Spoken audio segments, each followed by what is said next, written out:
generous support.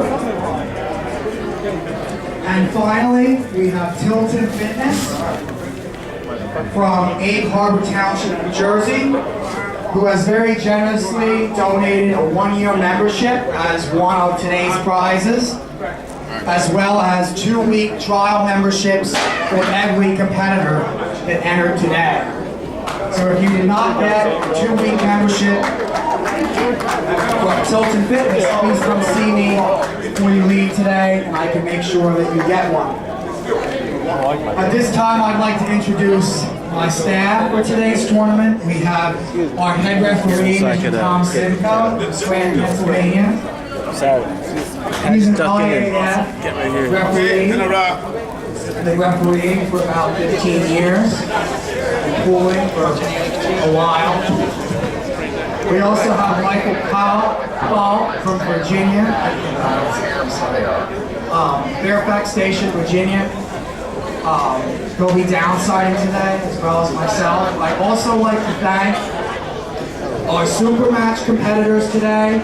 AST, his son, and his wife for making the trip from Pittsburgh, and Steve Carbone from New Jersey for agreeing to pool today in our challenge match. I'm gonna do a cheap break. So without further ado, we're going to talk about the rules here to demonstrate on the table. We'll be using the WAF rules. So the competitors are going to come up to the table and they're going to take a grip, interlocking thumbs. Shake hands before they come up to the table and after the match. We're going to take an interlocking thumb grip. Now before we can start the match, we're looking for a bunch of things. First of all, our shoulders must be square to the table. Okay, our shoulders must be square to the table. If they're not square, the referee is going to tap your shoulder and say that you need to be square. We also need to be able to see both competitors' thumb knuckles. So a lot of you guys want to try to get high. You can try to get high. You can go as high as you want after we start the match. Before that match, we must be able to see both thumb knuckles. And there's no agreeing not to show it. You must show it. The third thing we're looking for is a straight wrist. The real deal, we got the real Dimlock, the death touch right here. Never seen it before, it's good for good reason. Nobody else can do it. Okay? This is the real deal here. 60 seconds. So the show's just about to start. You come on in and you can take a look. Do not get into a fair grip as determined by the referee. He will put you in a referee set. In the referee set, you will come up to the table, you will place your hands together, and you will do nothing else. The referee will close your thumbs. Then he will ask the competitor of his choice whether he would like to cover, over, or under. Then he will ask the other competitor the same thing. And after that, you must be ready to start because ready go is going to be set. If any movement in the referee's grip is an automatic foul. Okay, 2 fouls and you lose that match. So anything you do wrong in the referee grip is an automatic foul. Now, let's talk about ways that you can win on this. So, we'll assume you come up to the table, you get your fair grip, you're ready to start, the referee If you cannot see this, please ready, come in for a moment. You can now, see it right here. 3 ways to win a match. Let's sit right on the floor. It's a well clean Okay, he's going to say, You can don't sit. move, ready, go. 3 ways to win a match. The first way is to pin your opponent.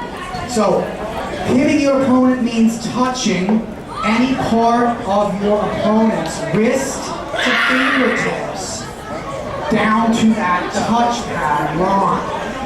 If the forearm touches, but it's not the wrist or the fingertips, that is not. So the forearm can be this Oh my that's God. not pin. Now once the wrist goes below there, the fingertips. This is Elton Now, we also have a second way to pin someone, parallel pin. A parallel pin is if any part of that wrist to fingertips goes below the level of that touch line without actually Don't be scared to clap, everybody.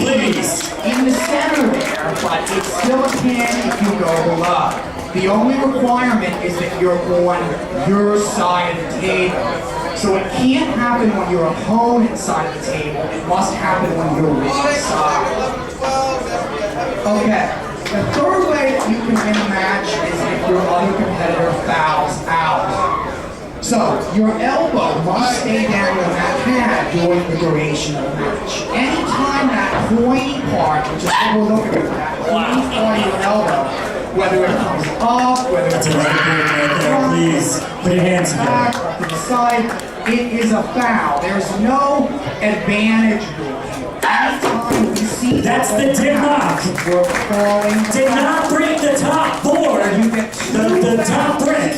The other two broke the true power of the dead touch. The only exception to that is now with the nails. Foul in a losing position, which is defined as 2/3 the way down to that touchpad, is a losing position. It's the referee's discretion whether you're 2/3 or not. It is a loss. Your first foul is a loss, a losing position. Okay. I can't hear anybody out there. Let's hear it. Come on, let's put them hands together. Don't be scared to clap for this man. If you don't, that is a warning. It's not a foul.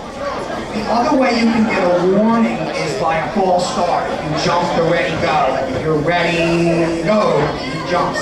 It's a warning. A warning is a half a foul. 2 warnings equal a foul. It's a true call. Alright, sometimes you get up to the table and you slip. So we'll say ready, go. The hands come out. We have a special Velcro strap. We apply to the hands. There's no more slipping. The only exception to that is if we do something called an intentional slip. Oh! Look at that! Intentional slip. It has nothing to do with where your hand position is at the table. The first way is if you're whipping up and your competitor makes a fist. Okay? So we have a fist made and then a slip occurs. That's 1 foul on the competitor. We start that match. The second criteria is if one competitor opens up their hands prior to slippage. And the third one is in a lost wrist position if the competitor rotates down and around through the other opponent's hand to bail. Let's hear it, come on! Come on! Okay. If you have been arm wrestling for less than 2 years, it is very important you listen up as we're talking.